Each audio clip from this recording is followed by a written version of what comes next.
Saynisyahanada ayaa shaaciyay in ragga sameeya jirdhiska badan halis ay ugu jiraan inay noqdaan madhalays, taasi oo ay saameynayso awoodooda dhanka dhalmada ah, oo uu ku dadaalayo sidii uu u heli lahaayeen jir qurxoon oo soo jiidasho leh. Isticmaalka fitamiinada ka qayb qaata jirdhiska iyo daawooyinka bidaarta ayaa la sheegay inay dhaawacayso qofka oo ayna suuragal tahay in uusan aabe noqon karin qofkaas isaga ah. Dhakhaatiirta waxay sheegeen in lamaanayaasha qaar ay niyad jab kala kulmaan arrinkan.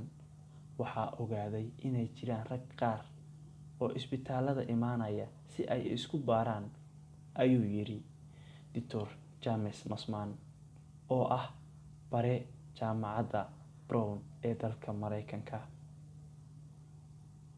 Fitamiinada noociisu yahay anabolic ayaa la sheegay inuu sameynayo hormoonnada jirka, taasi oo loo isticmaalo in murqaha lagu weynaysto, taasi oo ay badanaa isticmaalaan dadka jirka dhista. Professor Alan Basey waxa uu wax ka baraa jaamacadda Sheffield. Miyaysan ahayn wax la yaab ah in ay ragga tagaan goobaha jirka lagu dhisto si ay jirka u quruxsadaan oo ay u soo jiitaan dumarka, balse taasi ay horseedayso inay noqdaan madhalays? Baarayaasha ayaa sheegaya in ay dhibaatada sidoo kale saameynayso ragga qaata daawooyinka bidaarta lagu daweeyo. Daawooyinkan ayaa waxyeellada gaarsiiya ama isbeddel ku keena jirka qofka.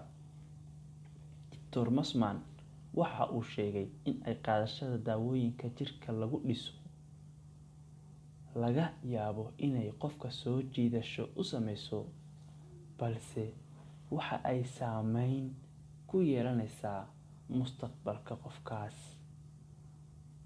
Waxaan dhihi lahaa dadka isticmaala nafaqooyinkaas ayaa laga yaabaa inay noqdaan madhalays ku dhawaad 90%.